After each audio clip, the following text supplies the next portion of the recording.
नमस्कार, मैं हूं शालिनी और आप देख रहे हैं केबी टाइम्स न्यूज 24। आइए बढ़ते हैं आज की बड़ी खबर की। पुलिस ने हाथ पैर तोड़े, 20 दिन से कोमा में युवक।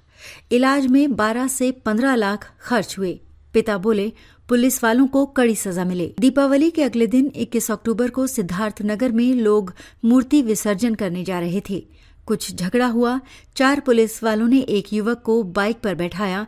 उसे ले जाते हुए सीसीटीवी में कैद हुए। 14 मिनट उसके साथ रहे। 1 घंटे के बाद वो युवक सड़क के किनारे बेहोशी की हालत में मिला। हाथ पैर, सिर और जबड़ा टूटा हुआ था। सीएससी ले गए। वहां डॉक्टरों ने जिला हॉस्पिटल रेफर किया। स्थिति गंभीर थी, इसलिए गोरखपुर भेजा गया। वहां भी डॉक्टर युवक की स्थिति देखकर हैरान थे। लखनऊ भेज दिया गया। 20 से ज्यादा दिन हो गए। युवक का इलाज लखनऊ के मैक्स हॉस्पिटल में चल रहा है। उसे होश नहीं आया है। एक तरह से वो कोमा में चला गया है। परिवार का कहना है कि हर दिन 1 लाख रुपए खर्च हो रहे हैं। प्रशासन की तरफ से कोई मदद नहीं मिली। पुलिस ने फरार आरोपी पुलिस वालों पर 25-25 हजार का इनाम घोषित किया था। घटना के 10 दिन बाद सभी को पकड़ लिया गया था। ये घटना कैसे हुई, वजह क्या थी, पुलिस की थ्योरी क्या है, परिवार क्या कहता है, परिवार अब क्या चाहता है। मूर्ति विसर्जन करने रात में निकले। सिद्धार्थनगर जिला मुख्यालय से करीब 20 किलोमीटर दूर चंपापुर गांव है। यहीं अशोक कुमार पटेल का घर है। अशोक शिक्षा मित्र हैं। 2 बेटे हैं। बड़ा बेटा रजनीश लखनऊ के कॉलेज से बी फार्मा कर रहा है। दूसरा अविनाश गांव में ही अभी पढ़ाई कर रहा है। 20 अक्टूबर को दीपावली पर रजनीश लखनऊ से सिद्धार्थनगर अपने घर गया था। इस त्योहार पर यहाँ अलग अलग गांव में लक्ष्मी जी की मूर्ति स्थापित होती है।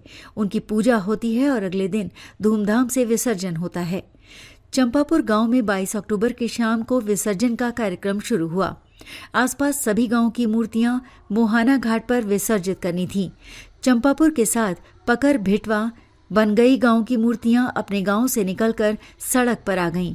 हर गांव की मूर्ति के साथ डीजे भी था। मूर्तियों को घाट तक ले जाने के दौरान मोहाना थाने के पुलिसकर्मियों की ड्यूटी लगाई गई थी। झगड़ा हुआ और गाड़ी आगे बढ़ गई। चंपापुर से करीब 1 किलोमीटर आगे बर्डपुर मैरिज हॉल के पास रात के 11 बजे झगड़ा हो गया। सभी डीजे आगे बढ़ गए और मूर्तियां पीछे रह गईं। मूर्तियों को आगे जाने से रजनीश और उनके साथियों ने रोका था। झगड़े की स्थिति बनने पर मोहाना थाने के 4 पुलिसकर्मी राजन सिंह, मनोज यादव, मंजीत सिंह, अभिषेक गुप्ता यहां पहुंचे। मूर्ति की गाड़ी को आगे ले जाने की बात कही। रजनीश तैयार नहीं हुए। तभी पुलिसकर्मियों ने कहा कि तुम्हें तुम्हारे पापा बुला रहे हैं, गाड़ी पर बैठो। रजनीश नहीं बैठ रहे थे, लेकिन पुलिसकर्मियों ने उन्हें जबरदस्ती बाइक पर बैठा लिया। रजनीश के भाई अवनीश कहते हैं, भैया को पुलिस बाइक पर बैठाकर अपने साथ ले गई। पेट्रोल पंप पर सीसीटीवी में भी दिखा, फिर उन्हें वहीं फेंक दिया। भैया पुलिस की गिरफ्त में 14 मिनट तक रहे। इसके बाद पुलिस वाले उन्हें छोड़कर चले गए। 1 घंटे तक उनका कुछ भी पता नहीं चला। बाकी जो लोग थे वो उन्हें खोज रहे थे। हम लोग भी पहुंचे। करीब 1 घंटे बाद उसी जगह पर रजनीश भैया बेहोशी की हालत में मिले। हाथ, पैर और जबड़ा टूटा। 3 अस्पतालों ने जवाब दिया।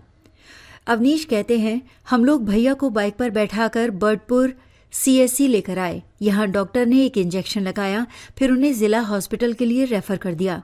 वहाँ के डॉक्टरों ने देखा स्थिति बहुत खराब थी। उन्होंने गोरखपुर मेडिकल कॉलेज के लिए रेफर किया। वहाँ 1 दिन तक भैया भर्ती रहे। 24 अक्टूबर को गोरखपुर मेडिकल कॉलेज के डॉक्टरों ने भी जवाब दे दिया। रजनीश के पिता अशोक से हमारी बातचीत फोन पर हुई। वो कहते हैं, हम बेटे की स्थिति देखकर परेशान थे। कुछ समझ ही नहीं आ रहा था कि क्या करें। जो जैसे बताता रहा, हम वैसे ही बेटे को लेकर भागते रहे।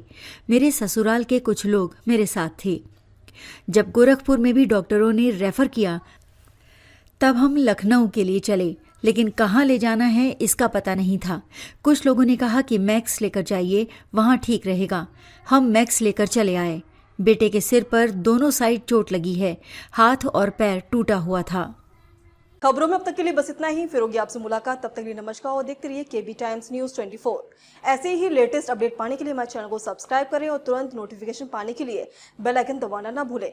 यदि आप हमें फेसबुक या इंस्टा के माध्यम से देख रहे हैं तो हमारे पेज को फॉलो जरूर करें। धन्यवाद।